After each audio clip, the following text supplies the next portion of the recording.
the greatest opportunities for the spinal cord lesion treatment? Well, that's a tough question, but let's give it a go. All right. So let me start. Marcel, you're approaching Rick, and you say, Rick, I need money. What's going to be your number one? What will be your number one ask? What do you think is there any low-hanging fruit? I think that priorities, to a great extent, should be driven by the environment you're in and the opportunities that you see around you. So, personally, I'm in an acute care environment where I take care of patients acutely, and I think our Canadian healthcare system uniquely allows us to focus on that acute care management of patients. And I've stopped being apologetic for it. I think that there is tremendous importance to customizing care that occurs through acute and through rehab and into the community. But I think that we have a unique opportunity to go really, really deep in those first few hours. And by those first few hours, I mean maybe the first 12 hours, 24, 72. I haven't quite decided how many hours we're going to go deep but I think that in our Canadian healthcare system, we've got one set of hospitals. All the patients come to those hospitals. They're level 1 trauma centers. They're engaged. They're collecting registry data. We get the patients as quickly as you can almost anywhere. We're a little frustrated by geography, but I think there's a tremendous opportunity to look very carefully at that, the interventions that we can provide acutely in those first few hours that we are starting to see make a difference through the entire life of these individuals.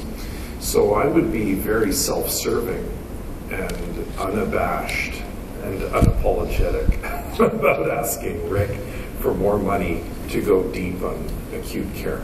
Okay. All right. Armin, how would you respond to Brady's question? He's not going to agree with that. I think the term low-hanging fruits is a very bad one. There are no low-hanging fruits, and eventually these fruits are not tasteful.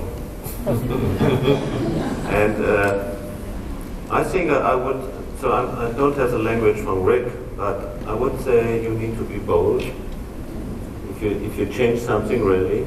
So, and the question which is your target, the global target is cure.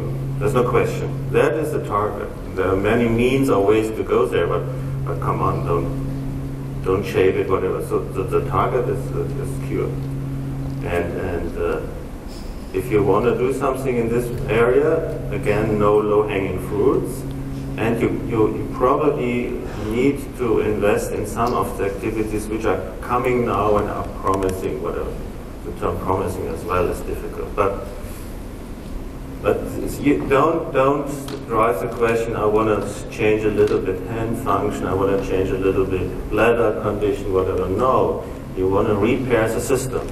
And if you can do it for one element, the likelihood that you can adjust it for another target is given as well. So be bold and force the field. You know what? Not a little bit shaping and nice dressing. Go for the target. Right. Well, I think that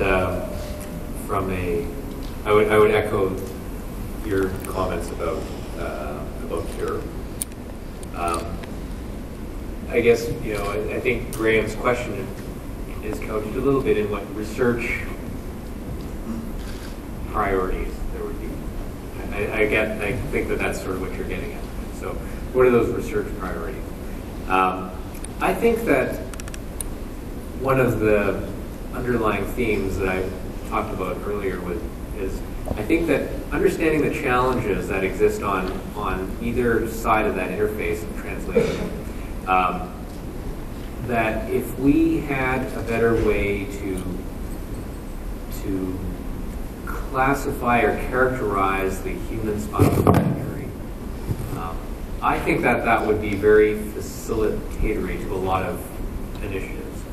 And that partially, when Kathy talks about customization of it, Armin talked about his ways of trying to really pinpoint like what is going on in human subjects with spinal cord injury. I think if we could understand more about what is actually happening in human spinal cord injury, be able to classify it and to allow us to customize therapies, I see that as being definitely not a low-hanging fruit, for what it's worth, but I think something that would really facilitate a lot of different research streams, be it better ways to characterize the acute injury with imaging, with biomarkers, with the better ways of classifying neurological function with electrophysiology, as Armin talked about. Having a better description of that human injury, I think, could really help a lot of different areas of research. And so I think that I would view that as a research priority. And then within that stream, I think that there are a lot of other things. So my 2 cents worth on that, and it's a very difficult question to address, but I think one of the challenges for us is to have a balanced approach between things that we can achieve now, because I do think that we can make a difference now. But also, it's critically important that we fuel the pipeline of discovery. And discovery-based preclinical research is critically important.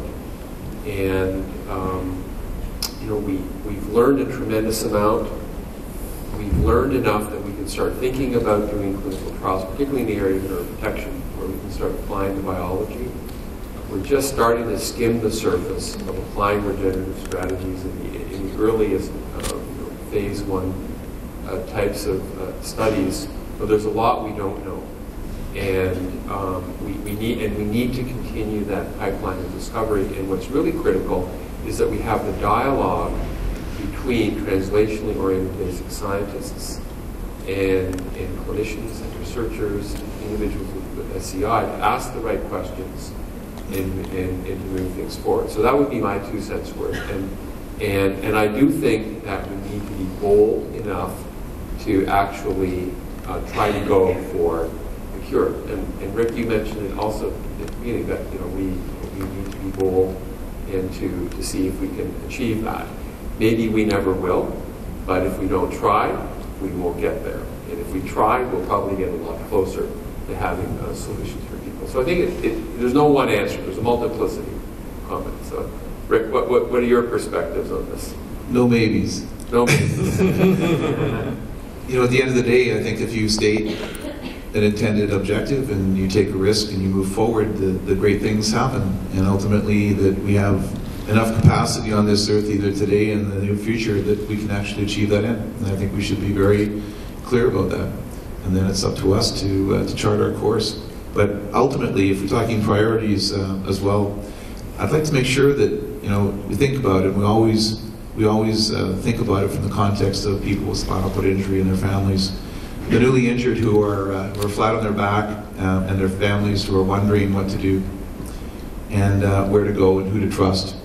Is their son or daughter, mother or father being treated in the best practice site in the world because they would sell everything to ensure that that was possible? Where's the trusted source that they are? And ultimately then, what information can be brought to them so they can make choices, not just those that are in the acute care environment, but all people with spinal cord injury, that they can actually make choices about what risks they can take, what new opportunities might be emerging, to help distill through the hope and the hype.